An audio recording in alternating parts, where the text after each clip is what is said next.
수요 오후 찬양 기도에 오신 동산의 모든 성도님들을 주님의 이름으로 사랑하고 축복합니다. 우리가 각자 올 한 해 아름다운 작년을 돌아보았을 때 우리가 각자 아름다운 한 해들이 있었을 것이라고 생각을 합니다. 우리 성도님들에게 작년 한 해를 돌아보았을 때 아름다웠던 하루를 꼽아본다면 어떤 날이 있을까요? 각자의 모양과 형편은 조금씩 다를 거라고 생각을 합니다. 저의 얘기를 잠시 하자면 저는 작년 한 해를 돌아봤을 때 교회 사역을 하면서 또 이렇게 지내면서 참 하루하루가 아름답고 주님을 섬길 수 있고 또 주님께 예배할 수 있어서 참 감사했던 나날들이었습니다. 그런데 그 중에 조금 특별한 하루를 뽑아보자면 아마 결혼을 하고 신혼여행을 갔던 날이 아니었을까 싶습니다. 왜냐하면 그곳에서 주님께서 허락하신 자연 경관들을 보면서 정말 주님의 은혜와 사랑이 이토록 아름답구나 라고 느낄 수 있었고, 또한 그 하루하루를 통해서 주께서 맺어주신 그 우리 교회 공동체, 가정 공동체를 통해서 주님의 이름으로 함께하고 주님께서 허락해 주신 그 가정을 통해 주님을 예배할 수 있음이 참 감사했던 하루였던 것 같습니다. 이처럼 우리는 각자의 자리에서 각자의 형편과 각자의 모양에 맞게 조금씩 다르지만 또한 같은 의미로 아름다운 하루를 있었을 것이라고 생각을 합니다. 오늘 이 본문 속의 시편의 기자도 이런 아름다웠던 하루를 고백하고 있습니다. 그것이 어떠한 하루였는지 오늘 우리 본문의 말씀을 통해서 잠시 살펴보고자 합니다. 오늘 우리가 함께 살펴볼 시편 84편은 고라 자손의 시 인도자를 따라 깃딧에 맞춘 노래라는 제목이 붙어 있습니다. 이때 시의 제목을 그냥 넘기지 않고 잘 확인하는 것이 본문을 이해하는 데 있어서 큰 도움을 줍니다. 왜냐하면 제목은 시의 내용과 주제를 대표하기 위해 붙인 이름이기 때문이죠. 우선 인도자는 노래 지휘자를 말합니다. 우리가 앞에 이 찬양대에서 노래를 지휘하는 지휘자가 바로 오늘 제목이 말하는 인도자를 말하는 것입니다. 그리고 이 깃딧이라는 뜻은 정확한 의미는 여러 사본들과 역사적인 배경을 통해서 나와 있지는 않지만 여러 가지 고문서들을 확인해 보았을 때 리듬 또는 악기를 지칭하는 말로 여겨진다라고 학자들은 이야기합니다. 즉 이 인도자를 따라 깃딧에 맞춘 노래를 잠시 정리하자면 노래를 지휘하는 이 지휘자를 따라서 악기를 사용해서 부르는 노래라고 할 수 있습니다.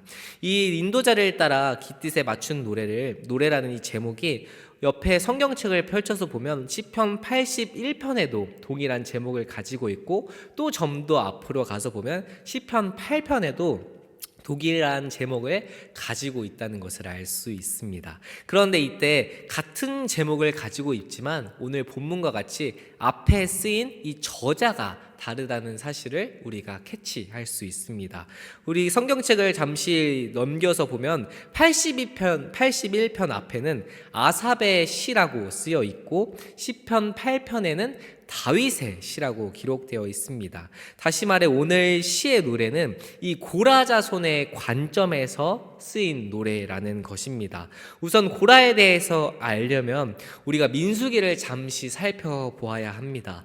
고라는 레위 지파의 출신으로 출애굽 당시에 하나님 장막을 운반하는 임무를 수행했던 이런 가문이었습니다. 그런데 그는 사촌 모세와 아론에 대해서 250명의 세력을 만들었고 그들과 대적했던 자였습니다. 반역의 이유는 바로 이것이었습니다. 모세와 아론이 너무 많은 권력을 행사한다는 것이었습니다. 고라는 이 다단과 아비람과 온과 함께 자신들도 이스라엘 민족을 인도할 수 있는 자격이 있다라고 주장을 했습니다. 이러한 주장의 근거는 바로 그들의 영적인 교만함 때문이었지만 그들은 그것을 알지 못했습니다. 모세와 아론이 지나치게 권력에 집중되어 있다는 이유로 그들은 반란을 일으켰고 결국 하나님께 그 벌로 형벌을 받게 되었습니다. 땅이 갈라져서 모두 그 안에 빠져 죽게 되는 무시무시한 벌을 말입니다. 그런데 이때 신기하게도 고라의 세 아들인 아실과 엘가나와 에비아삽은 죽지 않았습니다. 고라의 세 아들이 죽지 않은 이유는 운이 좋아서도 아니었고, 그 자리에서 피해 있었던 것도 아니었고, 땅이 갈라지는 사이에서 간신히 목숨을 구해서 살아남은 것도 아니었습니다. 그저 하나님께서 불쌍히 여기시고 고라의 자손을 다 멸하지 않으시고 남겨 놓으신 것이었습니다. 바로 하나님의 은혜와 사랑으로 말이죠. 하지만 그들의 삶은 사는 것이 아니었습니다. 왜냐하면 반역자의 아들, 하나님을 대적한 후손이라는 꼬리표가 그들의 삶에서 계속해서 늘 따라다녔기 때문입니다. 그리고 그들은 더 이상 하나님을 섬기는 봉사의 직무를 할 수 없을 것이라고 생각을 했습니다. 왜냐하면 고라의 자손들은 다른 이들에게 반역자의 가문이라고 낙인을 찍혔으니까요. 하지만 하나님께서는 고라의 세 아들을 살리신 것처럼 고라의 후손들에게 놀라운 은혜를 허락해 주셨습니다. 그 은혜가 바로 고라의 자손에게 하나님의 성전에서 다시금 섬길 수 있는 기회를 주신 것입니다. 반역한 고라의 가문에게 이러한 것들을 허락하신 이유는 바로 그들을 살려주셨던 것처럼 또한 하나님의 은혜와 사랑이었습니다. 그러다 보니 고라의 후손들은 하나님의 은혜로 다시 성전에 섬길 수 있음에 큰 기쁨을 가질 수밖에 없었습니다. 역대상 26장을 보면 고라의 후손들은 성전을 다시 섬길 때 성전 문지기로 하나님의 성전을 섬겼다는 사실을 알 수 있습니다. 이처럼 오늘의 이 시는 하나님의 은혜로 살아남았을 뿐만 아니라 다시금 하나님을 섬길 수 있게 된 이 고라의 자손들의 역사를 기억하며 기쁨으로 노래를 한 시가 바로 오늘 우리가 살펴볼 이 시입니다. 시인은 처음부터 이렇게 노래를 하고 있습니다. 시편 84편 1절부터 2절의 말씀입니다. 만군의 여호와여, 주의 장막이 어찌 그리 사랑스러운지요. 내 영혼이 여호와의 궁전을 사모하여 쇠약하며 내 마음과 육체가 살아계시는 하나님께 부르짖나이다.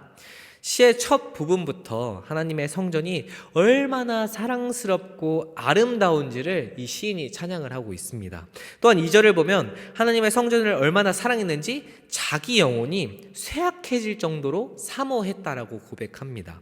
시인은 하나님의 성전인 건물을 사랑한 것이 아닙니다. 그가 하나님의 성전을 사모했던 이유는 바로 살아계신 하나님을 만날 수 있는 장소가 하나님의 성전이었기 때문이었습니다. 우리가 하나님을 경험한다는 것은 그냥 어떤 좋은 사람을 만나는 정도에 그치지 않습니다. 이것은 마치 은혜의 물속에 한번 푹 하고 잠기는 것과 마찬가지입니다. 예를 들어서 우리가 추운 겨울, 이토록 추운 겨울에 눈이 펑펑 오는 날씨에 온천에 갔다고 가정을 한번 해보겠습니다. 하늘에는 눈이 계속해서 펑펑펑펑 내리고 있고 차가운 바람이 불어오는 이 상황에서 노천탕을 가야 한다고 한다면 탕에 들어가야 할 때까지 맨몸으로 모든 추위를 마주해야 합니다. 그때 모든 추위와 어려움을 견뎌내고 마침내 뜨거운 온천물에 들어가게 되면 모든 추위가 사라지고 이내 몸이 나른해지며 오히려 따뜻함을 느끼게 되죠. 이처럼 우리가 성전에서 하나님의 말씀을 들을 때 바로 이러한 현상들이 나타납니다. 찬바람과 같은 세상의 많은 어려움과 고난들이 나를 어렵게 하고 힘들게 할지라도 뜨거운 온천물에 들어가면 그동안 추위가 사라지는 것처럼 그 말씀의 은혜가 우리를 회복시키고 따뜻하게 한다는 것입니다.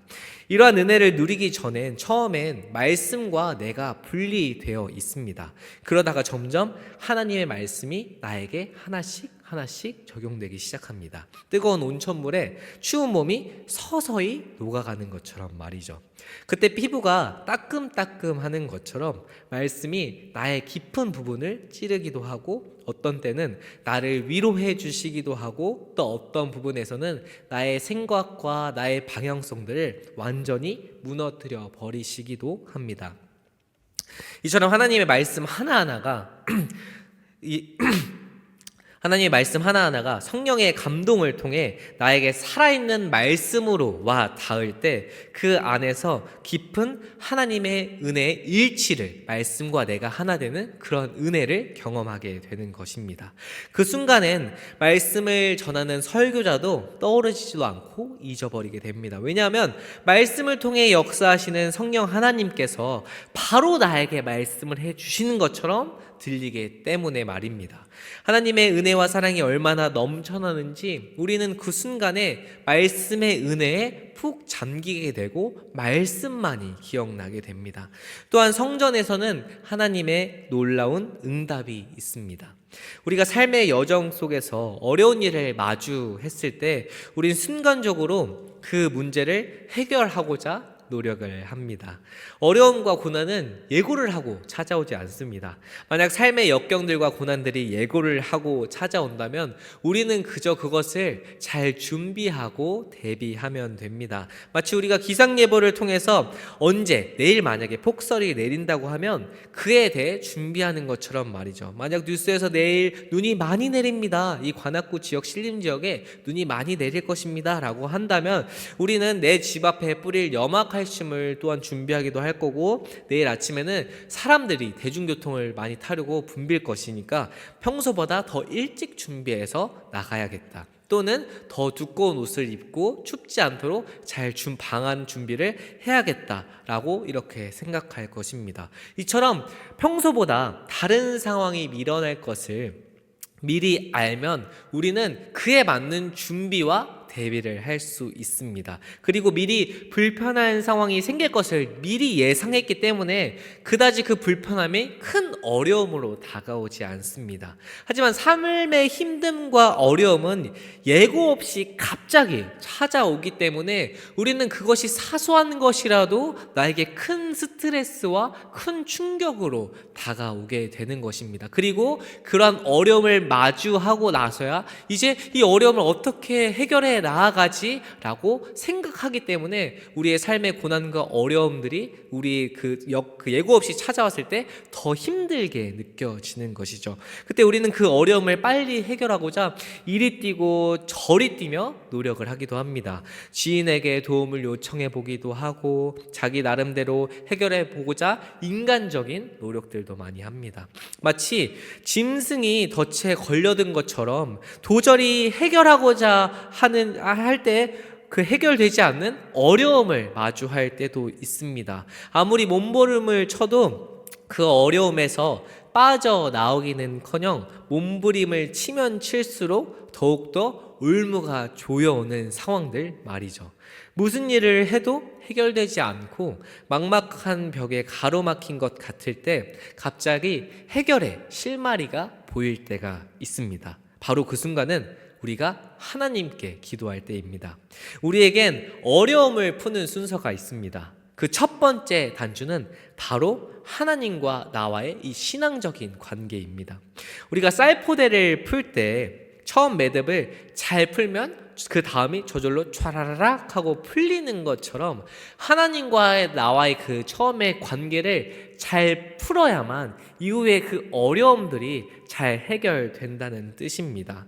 삶에 닥치는 어려움 속에서 우리가 해야 할 일은 바로 가장 먼저 하나님을 의지하는 것입니다. 분명 세상보다 하나님만을 더욱 의지하고 신뢰하는 그 순간에도 우리는 어려움을 마주할 수도 있습니다. 또한 하나님과 나의 관계가 잘 되어 있음에도 그런 어려움이 찾아올 수도 있고, 하나님과 나의 관계가 잠시 멀어져 있을 때 하나님께서 너가 나를 지금 떠나 있구나 라고 하면서 갑자기 그런 어려움을 허락하시는 분도 아닙니다.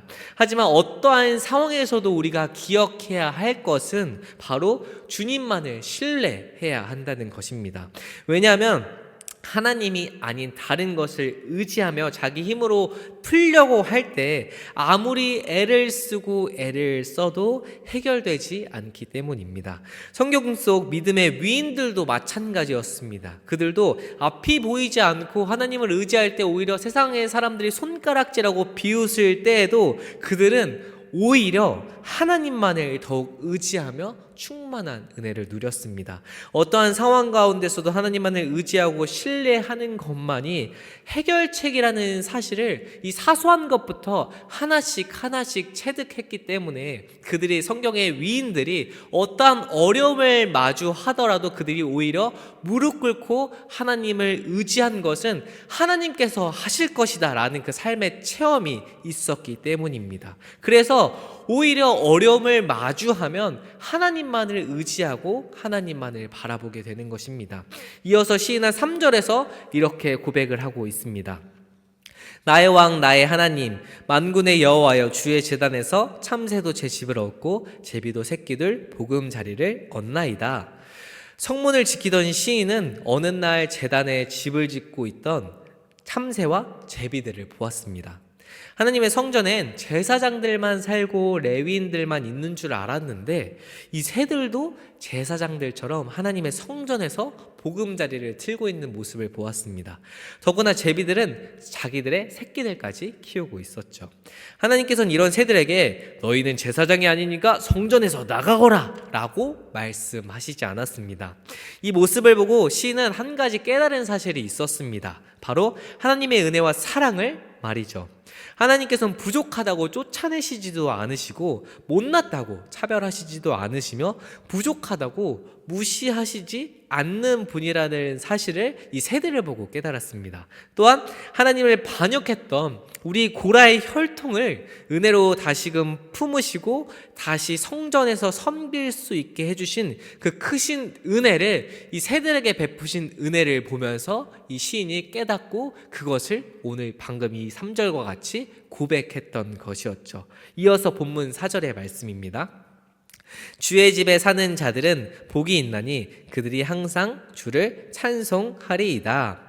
시인이 고백하는 주의 집에 사는 자들은 제사장과 레위인들만을 말하진 않습니다. 본문에서 말하는 주의 집에 사는 자들은 예배 중심으로 하나님만을 의지하는 사람을 말합니다. 이것은 우리가 잘 알고 있는 찬송가 내 영혼이 은총 입어에서도 주 예수와 동행하니 그 어디나 하늘나라라고 고백하는 것과 마찬가지입니다. 즉 우리의 중심과 마음이 하나님만을 찾게 되면 어디서든지 은혜를 누리며 찬양하게 됨을 이 시인이 고백하고 있는 것이었죠. 이어서 시인은 5절에서 이렇게 고백합니다. 주께 힘을 얻고 그 마음에 시온에 데려가 있는 자는 복이 있나이다. 하나님을 찾고 가까이 하는 자들에게 주님께서 힘을 주신다라고 말씀합니다. 그런데 그 힘은 다른 것이 아니라 이 시온의 길로 행하게 해주신다는 힘을 말합니다. 먼저 시온의 의미는 이스라엘의 상징으로 하나님께서 거하시는 곳을 의미합니다. 그리고 시온의 대로는 아주 큰 길을 말합니다. 이 길을 만드는 것은 그냥 되는 일이 아닙니다. 노력과 시간과 돈이 드는 일입니다. 그런데 이 큰 길을 만들려고 할 땐 더 많은 노력과 더 많은 시간, 더 많은 금전적인 것들이 요구됩니다. 이처럼 하나님과의 관계에서도 우리가 은혜의 큰 길을 만들어야 하는데 이 세상에서도 길을 만들 때 여러 가지 이 수고와 헌신과 돈이 드는 것처럼 하나님과의 관계에서도 우리가 큰 길을 만들려면 우리의 경건적인 노력이 필요합니다. 바로 말씀과 기도를 통해 하나님과의 관계를 만들어 나가는 것처럼 말이죠. 경건이라는 것은 우리가 잘 알고 있듯이 하루아침에 되는 일이 아닙니다. 작은 것에서부터 감사하고 말씀을 통해서 오늘 나에게 무엇을 말해주는지 깨닫고 그 말씀 가운데 역사하시는 성령 하나님의 도우심을 구하며 기도하며 주님께 의지하며 나아가는 그 경건의 훈련이 매일매일 쌓여가야 한다는 것입니다. 우리가 새벽 말씀 기도에 말씀을 누리며 기도하는 것이 바로 다 그러한 것들입니다. 우리가 하나님께 은혜를 받으려면 큰 길을 만들어야 하고 더 큰 은혜를 만들려면 그 큰 길, 대로를 만들어야 합니다. 하나님과 나의 관계가 있어서 큰 길로 연결되기 위해서는 우리가 경건의 노력을 통해서 말씀과 기도를 통해 부단히 길을 만들고 그 길을 통해서 하나님의 충만한 은혜가 우리에게 올 수 있게 노력해야 함을 이 시인이 말하는 것이죠. 그리고 하나님께서는 우리에게 더 큰 힘을 주셔서 지치지 않고 그 은혜가 채워질 수 있도록 하십니다. 이어서 6절의 말씀입니다. 그들이 눈물 골짜기로 지나갈 때 그곳에 많은 샘이 있을 것이며 이른 비가 복을 채워주나이다. 시인은 삶의 어려움 속에서도 하나님의 위로와 은혜가 있음을 고백했습니다. 분명 우리는 사람이기에 언제나 평탄한 길만을 걷지는 않습니다. 살아가다 보면 이스라엘 백성들과 같이 광야처럼 메마른 곳을 건너야 할 때도 분명히 있습니다. 그때 우린 순간의 힘듦과 어려움으로 때론 눈물을 흘리기도 합니다. 그럴 때 하나님께서는 우리의 모든 슬픔과 아픔을 아시기에 우리를 외면하지 않으시고 우리를 위로하고 우리가 나아갈 수 있는 힘을 분명히 허락해 주십니다. 이스라엘 백성들에게 구름 기둥과 불기둥을 통해 약속의 땅으로 인도하시며 만나와 메추라기를 통해 먹이시고 반석에서 샘물이 솟는 기적을 통해 목마름을 해결해 주셨던 것처럼 말이죠. 더 나아가 주님은 우리에게 이른 비까지 허락해 주신다라고 시인은 말했습니다. 이것은 우리가 생각하지 않았던 부분까지 세밀하게 주님께서 도우신다는 의미입니다. 그리고 더 큰 힘을 주셔서 끝까지 믿음으로 견딜 수 있게 우리가 쓰러지지 않을 수 있도록 주님 앞에 나아갈 수 있는 힘을 허락해 주신다는 것을 말하고 있습니다. 이어서 7절의 말씀입니다. 그들은 힘을 얻고 더 얻어 나아가 시온에서 하나님 앞에 각기 나타나리이다. 하나님께서는 자기를 의지하는 자에게 힘을 한 번만 주시는 것이 아니라 계속해서 허락하신다라고 말을 합니다. 자신이 걸어갈 길을 끝까지 다 마치고 하나님 앞에 설 수 있도록 말입니다. 이 믿음의 경주는 계속해서 주님을 향해 달려나아가는 일입니다. 사람이 아무리 잘 달린다고 해도 아무리 멀리까지 뛸 수 있는 폐활량과 지구력을 가지고 있다고 해도 결국엔 뛰다 보면 멈출 수밖에 없습니다.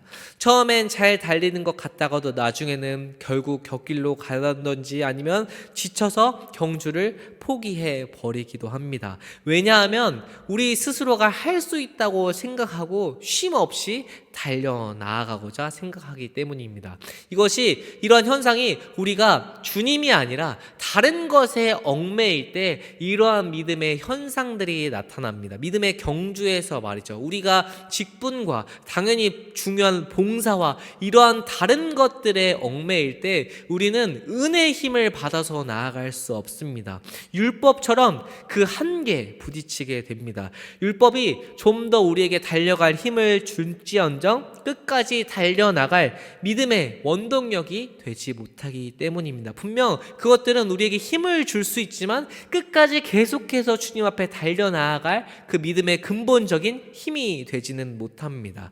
우리의 생명과 힘의 근원은 잘 알고 있듯 바로 예수 그리스도 한 분이시기 때문입니다. 우리가 잘 알고 있는 요한복음 14장 6절에서도 이렇게 말씀을 하고 있습니다. 예수께서 이르시되 내가 곧 길이요 진리요 생명이니 나로 말미암지 않고서는 아버지께로 올 자가 없느니라. 아멘. 이처럼 하나님께 끝까지 달려갈 힘의 원천은 오직 예수 그리스도 한 분밖에 없는 것입니다. 예수님께서 주시는 힘은 끝이 없습니다. 믿음의 경주의 비법은 바로 예수 그리스도 한 분만을 바라보고 성령님께서 주시는 힘을 통해서 우리가 끝까지 하나님만을 바라보고 완주하는 것입니다.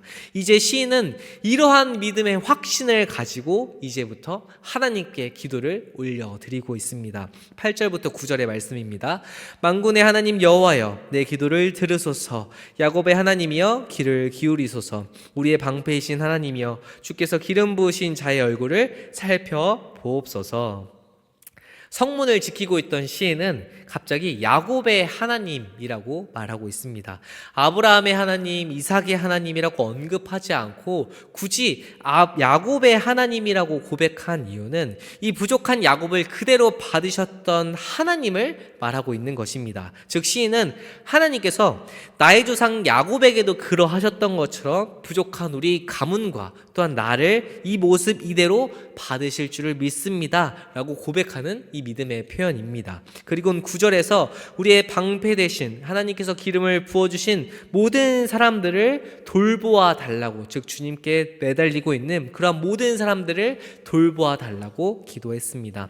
마지막 본문 10절부터 12절까지의 말씀을 우리 함께 한 목소리로 합독하도록 하시겠습니다. 주의 궁전에서의 한 날이 다른 곳에서의 첫날보다 나은즉 악인의 장막에서 사는 것보다 내 하나님의 성전 문지기로 있는 것이 좋사오니 여호와 하나님은 해요 방패이시라. 여호와께서 은혜와 영화를 주시며 정직하게 행하는 자에게 좋은 것을 아끼지 아니하실 것임이니이다. 만군의 여호와여, 주께 의지하는 자는 복이 있나이다. 아멘. 시인은 이 고라의 실수로 인해 악인의 집에 거할 뻔했지만 하나님의 은혜로 성전 문지기가 될 수 있었습니다. 그리고 하나님의 성전 뜰에서 보내는 하루가 다른 곳에서 지내는 첫날보다 더 행복하다고 고백했습니다. 이것은 마치 시인이 오늘날 이 크루즈 여행을 세계 곳곳에 아름다운 곳을 다니면서 또한 5성급 호텔에서도 머물고 TV에서 나오는 유명 셰프들 가게에서 산의 진미를 이 3년 가까이 즐기는 것보다도 하나님의 은혜를 깊이 누리는 하루하루가 더 행복하다고 고백한 것입니다. 아까 제가 처음에 서두에 말했던 것처럼 주님께서 그 모든 날들이 아름답고 행복했지만 또한 특별했던 그 신혼여행에 있었던 그 하루보다 주님께서 내 앞길 가운데 인도해 주시고 나의 기도에 세밀하게 응답하여 주시고 내가 생각했던 그 것보다 주님께서 더 세밀하게 응답하시고 허락해 주신 그 모든 것들이 더 행복하고 더 소중하고 더 아름답다는 그 사실을 오늘 시인이 고백한 것입니다. 우리에겐 모두 이러한 은혜의 경험이 있을 것이라고 생각을 합니다. 그렇게 이 자리에 나와서 주님께 찬양하며 기도의 자리에 나온 것이니까요. 하나님의 은혜를 온전히 누리게 되면 세상 그 어떤 것으로도 비교되지 않는다는 것을 우리는 잘 알고 있습니다. 가장 중요한 것은 하나님의 말씀이 샘솟듯이 솟아나는 성전이며 하나님께서 그런 우리에게 해가 되어주시고 방패가 되어주셔서 예배를 통해 역사하시는 그 은혜가 우리에게 가장 좋은 것으로 아끼지 않도록 부어주신다는 사실입니다. 2025년 우리 동산교회의 표어가 바로 여기에 있듯이 바로 참된 예배자가 되게 하옵소서입니다. 우리 동산의 모든 성도님들이 오늘 이 시인의 고백처럼 이 세상의 어느 것도 비교할 수 없는 하나님의 충만한 은혜를 동산의 예배를 통해 풍성히 누리시기를 바랍니다. 올 한 해 처음 시작하는 찬양 기도해 주시는 이 말씀과 우리 교회 표와 같이 하나님께서는 우리를 통해 이 예배를 통해 하나님의 은혜를 회복하고 말씀 가운데 역사하시는 주님만을 바라보고 나아가라는 그 말씀을 우리에게 허락해 주고 있습니다. 그렇게 우리는 다른 것이 아니라 말씀을 붙잡고 말씀 가운데 역사하시는 주님의 은혜만을 바라보고 나아가야 합니다. 고라의 자손들에게 은혜를 허락하시고 또한 그 은혜 기쁨으로 찬양의 감사를 고백했던 것처럼 우리가 주님께 매달리고 의지할 때 주님은 우리의 삶에서 역사해 주실 것이고 그 모든 순간순간들이 이 세상에서 그냥 사는 것보다 주님과 응답하고 주님께서 세밀하게 역사해 주시는 그 한순간이 그 어떤 것과도 비교할 수 없는 은혜의 날이 우리에게 임할 것입니다. 우리가 예배를 통해 하나님만을 의지하며 나아갈 때 생명 되시고 방패 되시는 주님의 은혜가 동산의 모든 영가족들 가운데 충만하게 임할 것입니다. 참된 예배자로서 우리가 말씀을 통해 역사하시는 하나님의 인도하심과 세밀한 은혜를 풍성히 누리며 올 한 해 참된 예배자가 되게 하옵소서라는 그 표를 가지고 우리 동산의 모든 영가족들이 예배를 통하여서 믿음의 한 해가 되는 그런 충만하고 세밀한 그 은혜와 말씀의 역사하심이 임하기를 주님의 이름으로 소망하겠습니다. 우리 이 시간 말씀을 기억하며 또한 교회를 위해 말씀을 위해서 기도하기를 원합니다.